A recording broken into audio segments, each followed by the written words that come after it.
Good morning, good evening, and good night, Galaxy. I'm your host, Johnny Chainsaw, joined by my co-host, AZ Potato 68. This is episode 7 of our podcast series, and this is a pretty galaxy-shattering event going on, server merger. So let me just get right into it. Potato, oh my God, server mergers.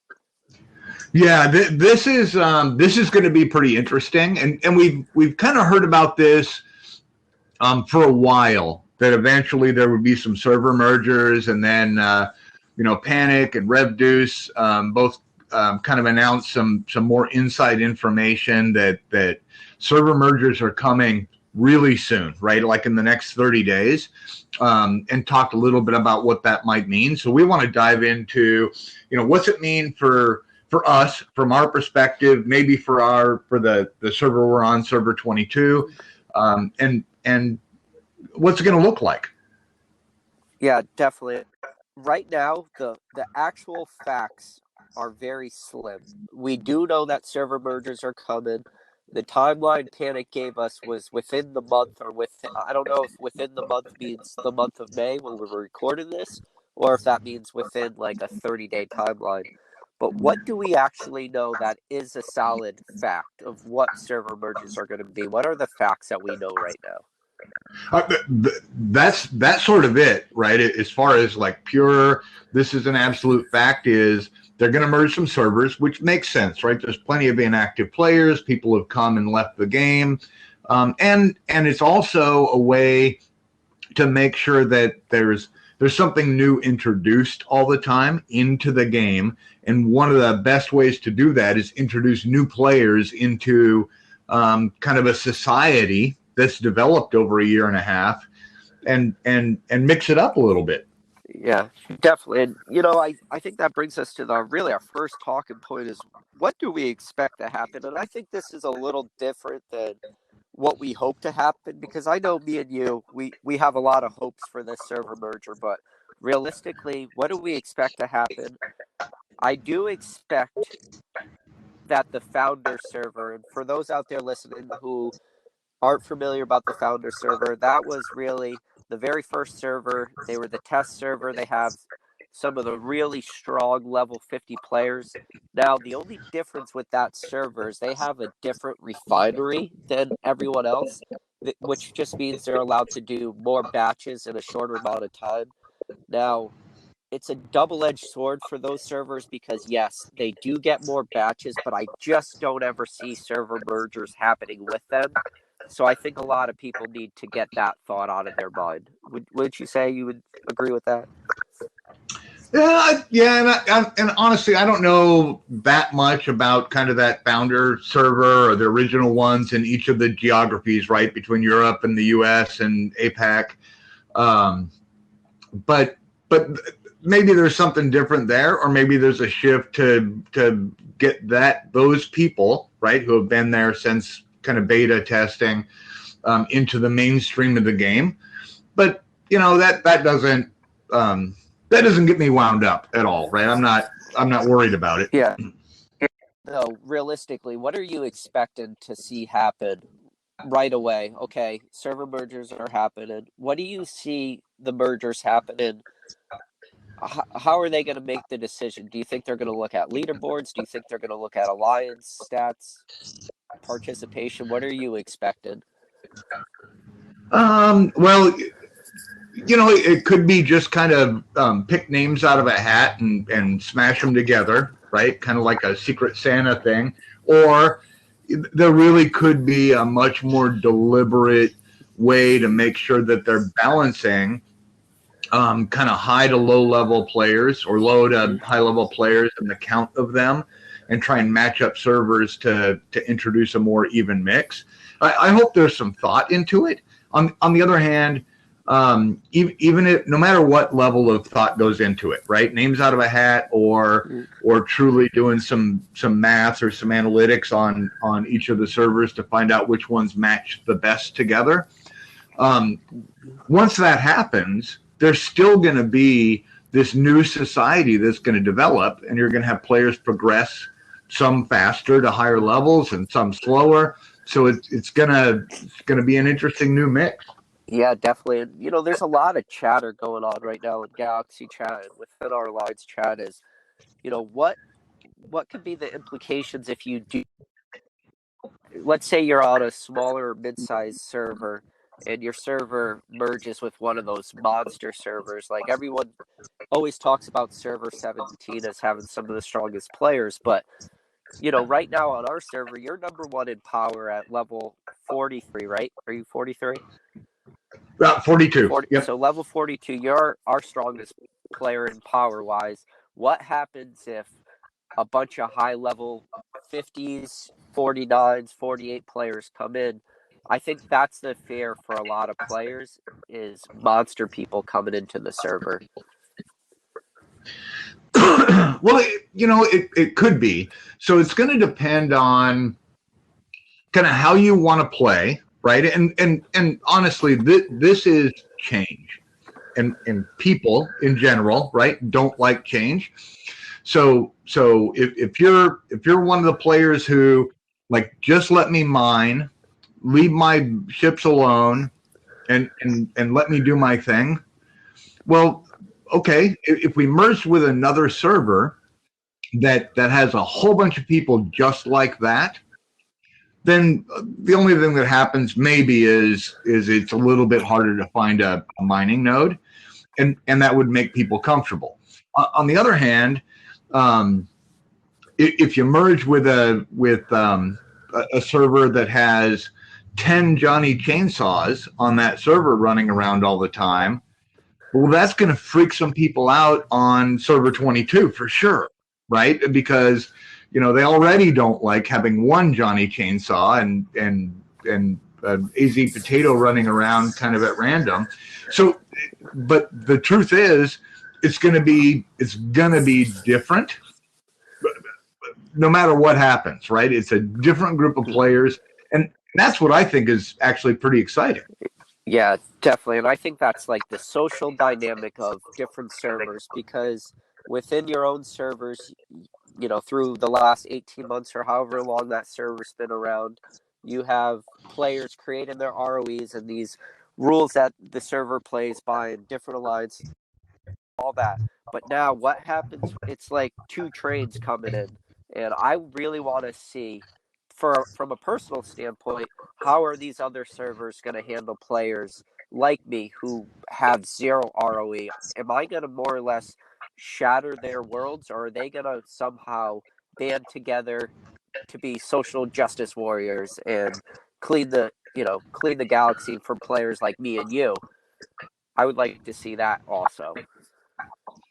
They they certainly could, right? And that's, to me, that's the exciting part is we don't know what's going to happen, and that makes the game interesting, right? Is here's a whole group of players who are going to suddenly get introduced, or we're going to get introduced to them, that you don't know how they fit together. You don't know the history, right?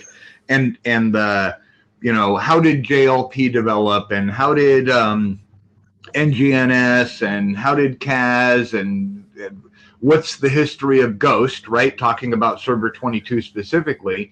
But we have these 18 months of history of people kind of understanding that, like, what happened to who and which people moved around, and the names. And suddenly there's going to be this whole different dynamic with that same history that we don't know about, right? And you don't understand those relationships and who knows who and who hits who and how they play and what their style is. It's going to be fun. And this being a Star Trek game, I know that most of us or a lot of us are big fans of science fiction. One of the big things about science fiction is parallel universes, right? So, the butterfly effect. Maybe one choice changed the way an entire server progressed. So, what we're actually doing in a way is merging with a parallel universe because yes, in the end, we're all in the same galaxy. We have the same ships, but the people and the players are completely different. But now we're gonna merge those two universes and make it one, and I'm very excited to see that play out. I am too, right? And so, part of me says, God, you know what? I really hope that we merge with another server with a whole bunch of kind of passive players who are terrible at shielding. So I have a whole bunch more bases, right? I would love that. On the other hand, look, we're going to merge with a server that have players who've been playing for 18 months and they're good at shields, right? Some of them, or they have a Johnny Chainsaw, or they've got somebody or more than one who are level 49 or level 50 or level 44s. And, my position and power, right, being at the top of the scale for our server, I could easily drop to number 10, right? Or below that, depending on what server or servers that we end up getting merged with. And that's perfectly fine, right? It's change, and to me it's interesting, only because I'm sort of a fan of let's always look at how our society as a server is developing and change, and I'm kind of into that. But man, I'm really looking forward to it. To me, this isn't the sky is falling. To me, this is let's crack open the sky and see what else is out there. Yeah, definitely. I'm really interested too because all your top, for most servers, I don't want to generalize this term because I know like you are in your own alliance and you're the top player on our server, but for the most part, the top players all somehow manage to go into the top 2 alliances. Now, what's going to happen when you have these other top alliances from other servers with the same players with that same mindset that they all want to flock together and get the best alliance rewards? Are you going to have these top alliances really butting heads, and is that going to spill over into maybe minor wars? Battleship wars? Who knows what is going to happen when those players who are used to winning every event now go against an alliance that have been playing together for 18 months? Are we going to see top alliances fracture? This is the social dynamic I'm looking forward to. Yeah, and I think we will, and I think we're going to see alliances trying to form alliances, right, amongst each other. I think we're going to see a bunch of people who are in small, very small, or inactive alliances suddenly have maybe some opportunity to join a bigger alliance, right? As they meet new people, I think we're going to see people shift around back and forth.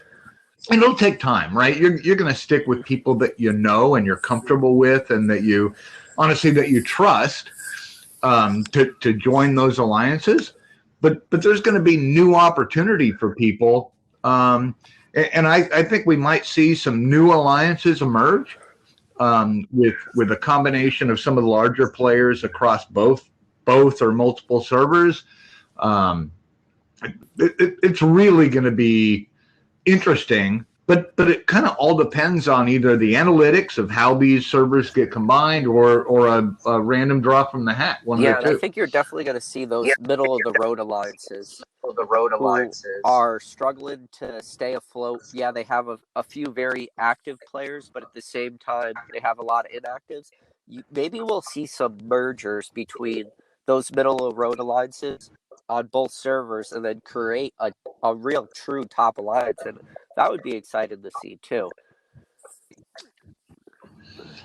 Yeah, it will be, right? And there's some, it's kind of not on our list or our agenda topic, but there are some kind of logistics that I've been thinking about. Like, well, okay, I got my base, and it's sitting in Wesen now, I think right now. What if somebody else is in that spot when the servers merge? Where does my base go? And do I have to go find a new spot? Or if you've got one of those spots in one of the kind of the premier systems with limited locations, right? So, you're in Radar, or like, well, if you had a spot there, do you get to keep it, or is it going to be a mad scramble to go find yourself a new spot, or you're hived up and the other server had people hived up on in the same system or planet. Those are some of the kind of logistics I'm thinking through, like what happens at server merge time. Does everybody end up in a level 1 system and then just race for it and see if you can grab a spot? That's a really good point, and something I didn't really think about. I know on our server you have people like All Your Base and stuff who I always know exactly where their station is. He's on the same planet. There's 35 spots. But there are some players on our server who have had their stations located on the same planet for, oh God, months and months and months. Yeah, what happens to those players? And that brings up a really good argument for a lot of players is what happens if Scopely more or less just kicks you from the spot you've been holding for months? Yeah, I never thought of that. Yeah, and that's one of the things that makes it interesting, right? Because it certainly changes the dynamic. You're hived up, and what if half your team in the hive gets replaced by this new team, right? Or this new group of players, kind of at random. It's going to be freaky, and it's going to be cool at the same time. I want to ask you now. So, what do you hope to see? And we'll start it with. I guess maybe we'll start it with events first. Are there any certain events you would like to see when these server mergers happen, like a server versus server, or what would you like to? What would be on your wish list? Boy, you know what I liked.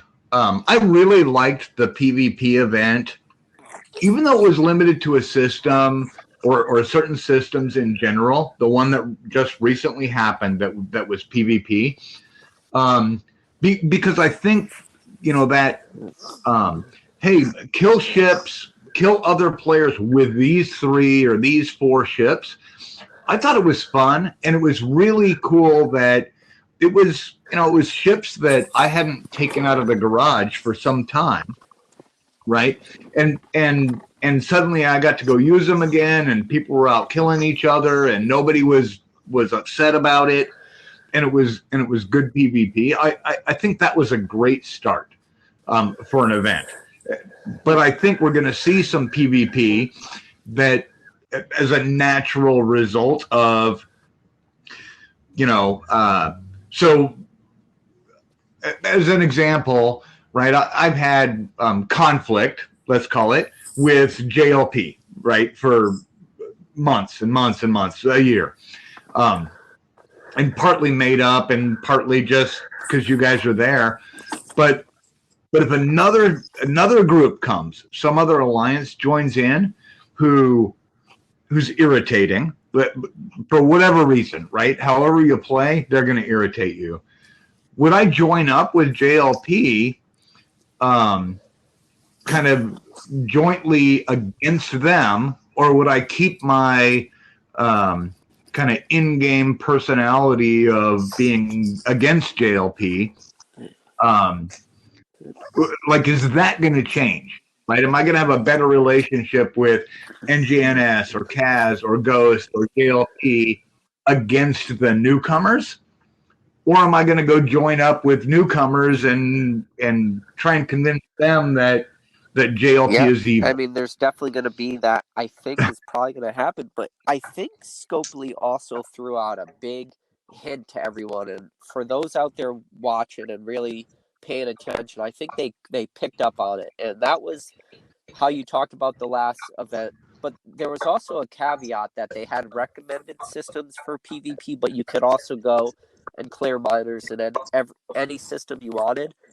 Now, that really started a debate with a lot of people on what would you do if the galaxy truly was at war and you had to start doing what I do on a daily basis, which is speed mine, protect mines, just get your dailies done and be done mining. Because if we do have server mergers come, there's just not enough mines available for everybody. So maybe Scopely was giving us a little hint there saying, hey, listen, it might be time that you change up your mine and game style, because people are just going to be hitting your ships to take mines because they have to get their dailies completed and no more sitting on mines for days at a time.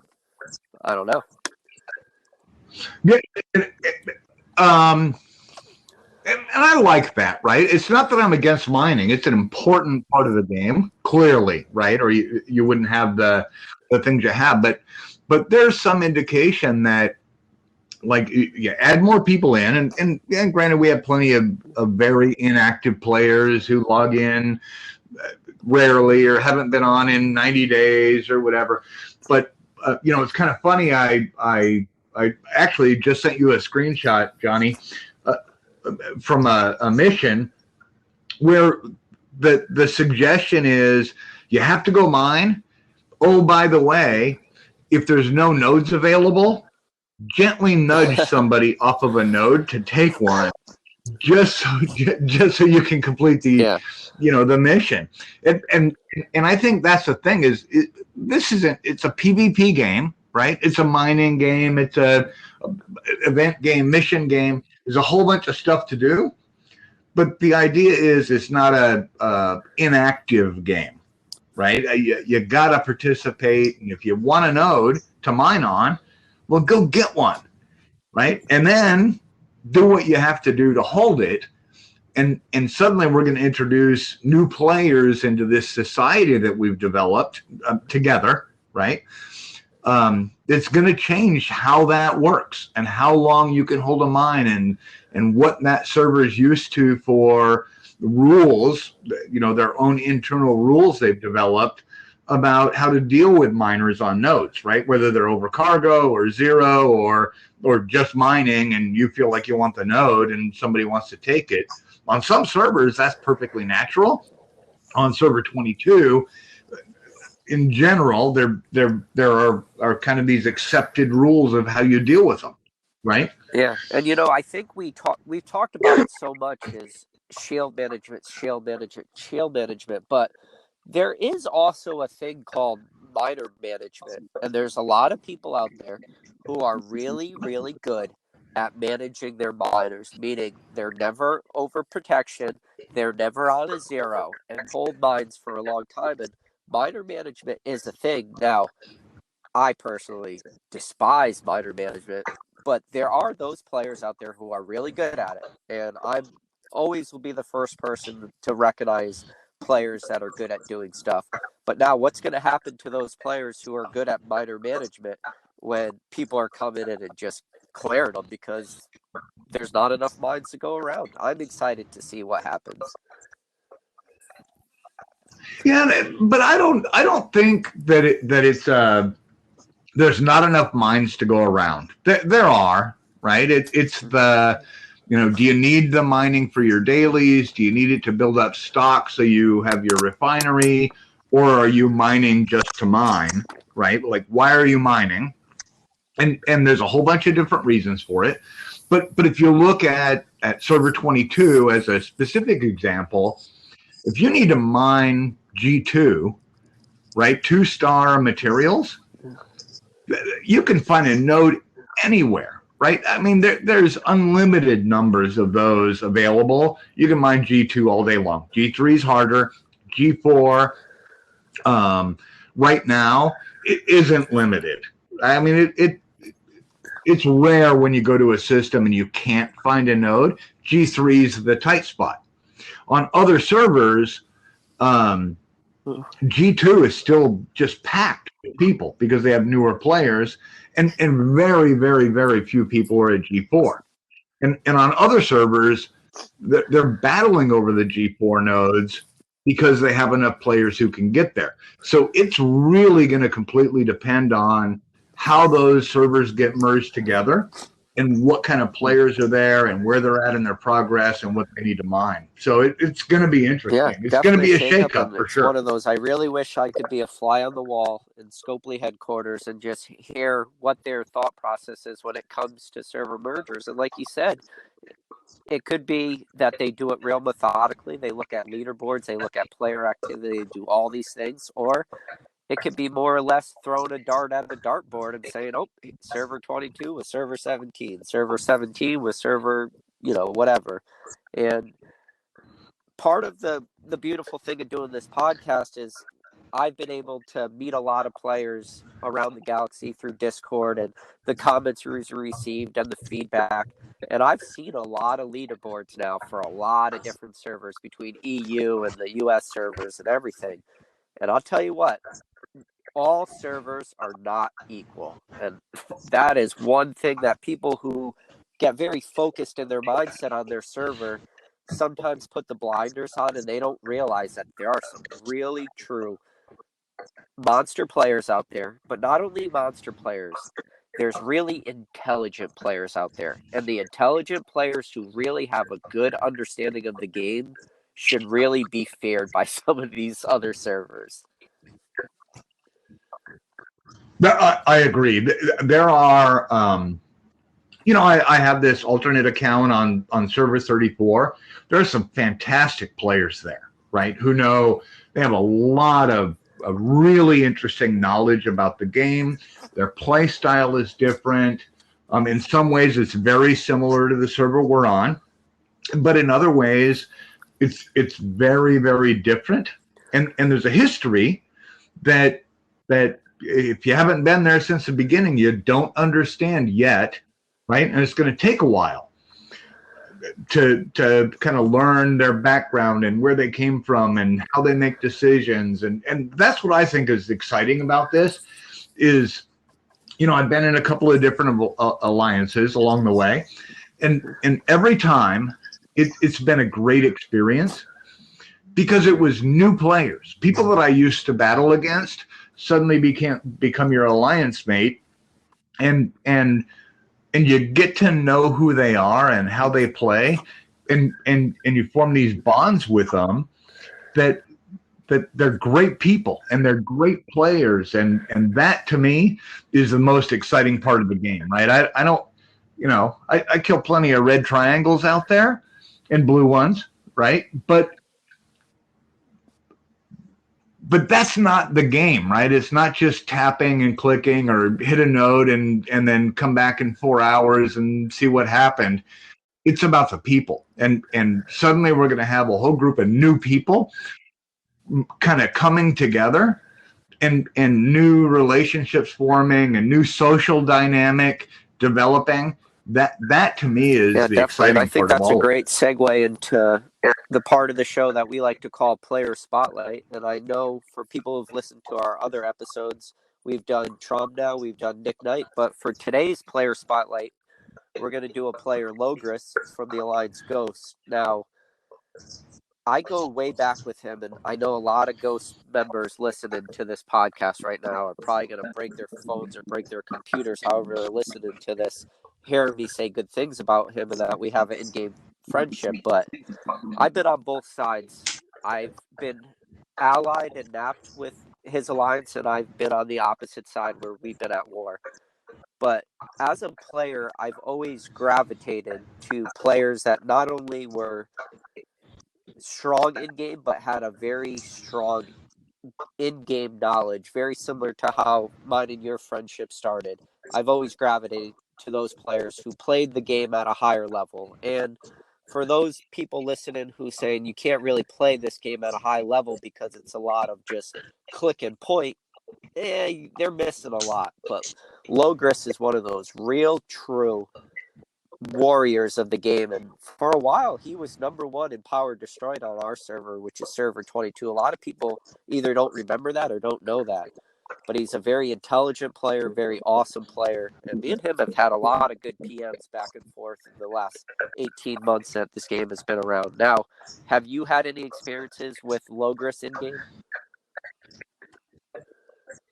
Lots and lots since the very beginning.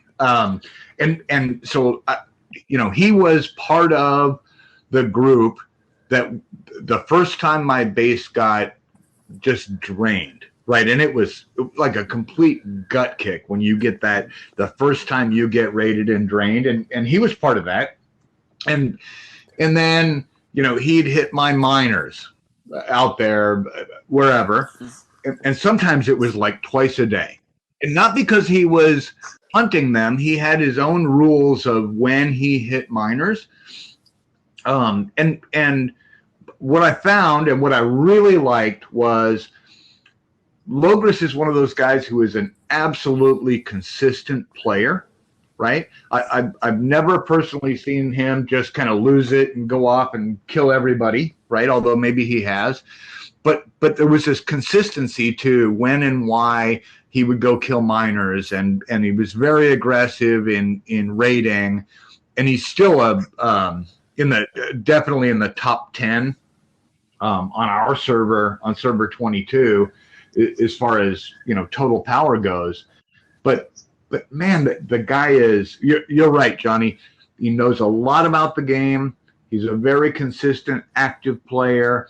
And in my opinion, one of the best players in the game because of his consistency in play style and how he does it.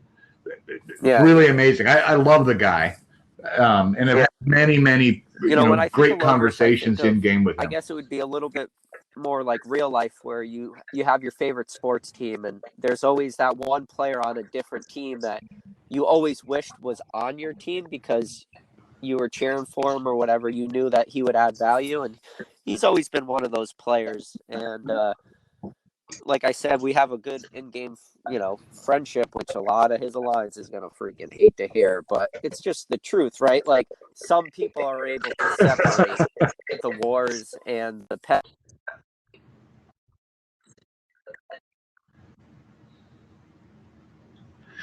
Yeah, absolutely. And that's the thing is, it's, we've talked about this before. It's a game. It's a game. But play it as a game, but enjoy the people who play it and respect the player. And they're going to join up with their alliance and do their alliance stuff. That's awesome. But it doesn't mean that they're a bad person because of the alliance they're in or because what somebody else did. It truly is a game, and we're here for entertainment and distraction and whatever other reason you play it. But there's no reason to get personally upset by anything that happens. So with these server merges coming, there's going to be a lot of different personalities, different servers coming, and we're going to get to meet all these new players from other servers who have established themselves and, probably have that really strong in-game IQ. And I'm looking forward to that.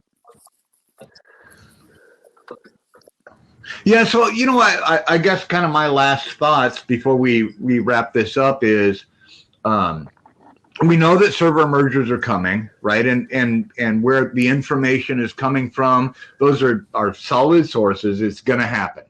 What I will say is the sky isn't falling. It's not panic. It's not some kind of like manipulation by the game developers, but it's going to be different. Look forward to the change. Look forward to the opportunity, right? Of new players to battle against, new players to ally yourself with, new players to meet and know through the game. But don't panic and don't spread rumors about how horrible this is going to be and oh my God, this is the worst thing that could ever happen. It's just a change. It's new people coming into the society that we've developed on one server, but from their perspective, we're the new people, right? Joining their society, and there's going to be a clash, and that's going to mean space battle, and that's part of this game, and it's going to be fun. I look forward to it above anything. Get excited about it, but also go back to the basics. So if you've gotten complacent on shield management because people know you're good at playing possum, or you don't have to shield because you're in a place where people don't normally hit you, or there's a way we always deal with miners and you're probably not going to get hit, but it's okay if you do. Whatever you've gotten complacent about, get back to the basics of the game. Manage your shields, manage your miners, and get active in events. And make sure you're solid in participating in your alliance events, because if you're not, your alliance may not need you. You hit the nail on Yeah, Potato, I agree with Okay. everything you just said there. There's a lot to look forward to, and you're right. Stick with the basis. But this wraps up the end of episode 7 of Johnny Chainsaws and AZ Potatoes podcast. Thank you for tuning in, Galaxy. Subscribe, like, leave a comment. Are there any shows or topics you would like to hear in the future? Let us know what you're thinking. Are you excited? Are you for them? Are you against them? But see you around the galaxy. Thanks, everyone.